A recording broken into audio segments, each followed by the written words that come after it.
Steve, you and I are back once again as the PlayStation boys over here at ITG to talk about Stellar Blade. Dude, this is up. It's about time to get our hands on in this game. Demo is out, but we're talking like the full depth. We're all in on this one, dude. We had a great time playing it. I think it's the best thing. This is probably one of the best games of the year so far.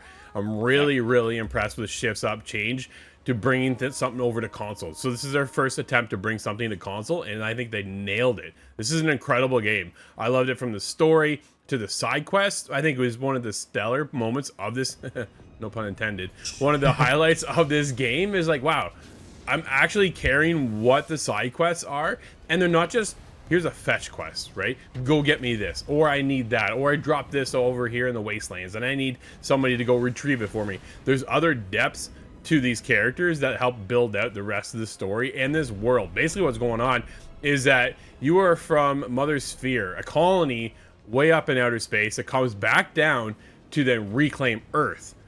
But the Naytibas are there to kind of stop you, and you get into the Alpha Naytiba, which is like a boss fight at each end of a level. I want to call it a level, Steve. It's really like a giant mission, isn't it? Kind of thing. Yep. So, and there's a ton of them, which is really cool. I thought the pacing of the game was incredible, because the minute I wrapped up a storyline, I'm like, okay, now I don't have any side quests, and then boom, side quests would pop. I'm like, excellent, now I got more side quests to go do. Wrap those up, get back into the story, come back, more side quests would unlock, and it just kept everything going. And then I hit a point where I'm like, man, I'm seeing a lot of the same enemies, and then I get into the next area, boom, I'm refreshed, right? New enemies are all. I'm like, the pacing was just, dude, it was on point. It was hitting all the time. I'm like, the minute I felt something was starting to go a little too long, something else would happen. I'm like, this is fantastic. What a fantastic game. Obviously, I'm gushing pretty early here, Steve. What are your impressions? Oh, I'm having a lot of fun in this game, and graphically, it looks absolutely amazing. Yes. And as you say, you play the protagonist, Eve. Yeah. And I will say her clothing is not much to the imagination. Makes it interesting, but I do love the character, and I love the way the story is going, because as you progress through the game, you do find some humans that not kind of made it, and then you find notes or a little bit of the story of what's basically happened to humanity. And I have to say, the pace of the game is quick, it's fast, there's a lot going on. And I do find as well, the more and more I played into it, because when my first impressions was, it's a little bit like Final Fantasy, or like a typical RPG, like you're just mashing the buttons to do different moves and stuff like that.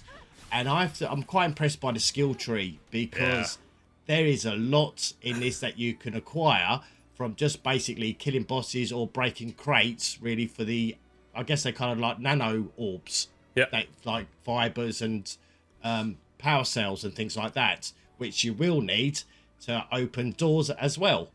Yeah, no, it's definitely really cool when you get into the depth of the game itself, right? There is this huge skill tree, which then keeps you grinding. Then you're out there in the world looking for these other side quests, looking for notes that help kind of fill out the rest of the story, which even if you don't find those notes, you're getting a lot between the side quest and the main game to understand what's happened here with the last standing city called XION, and then all the characters you meet there. You almost, like, you kind of help rebuild XION in a sense too, right? Yeah. All these people feel like they've been left behind by Mother Sphere, and that's kind of the big thing, is that some of these people just don't like you, right? Like, they really don't like you, but yet you're considered an angel at the end of the day to help come back to, revitalize this area, and hopefully maybe at one point maybe bring them over to Mother Sphere and that kind of thing, right? Like, it's, dude, I thought it was firing on all cylinders. I thought this game was a fantastic game. It is very revealing to the eye at some moments, there's for sure. Even the opening sequence, I'm like, the way Eve comes out of the pod, I was like,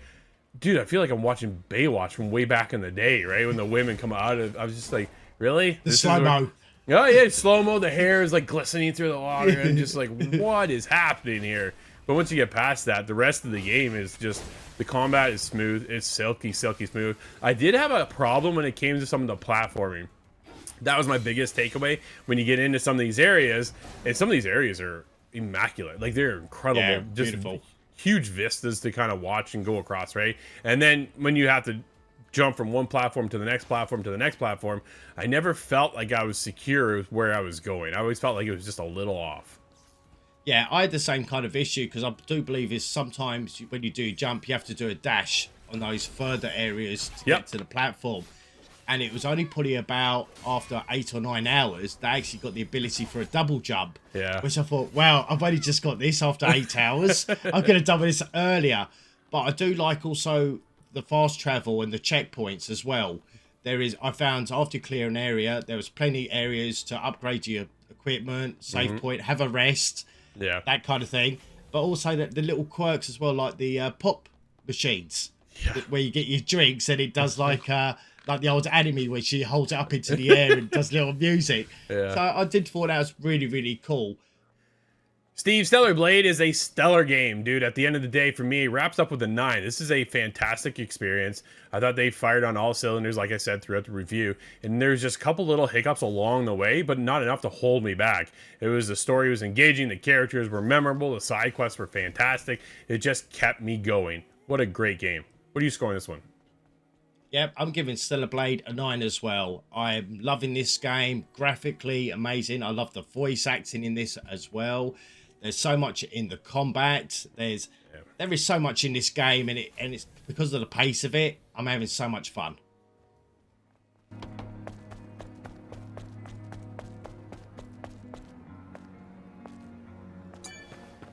At the very least, I don't want to be disturbed when I take a walk.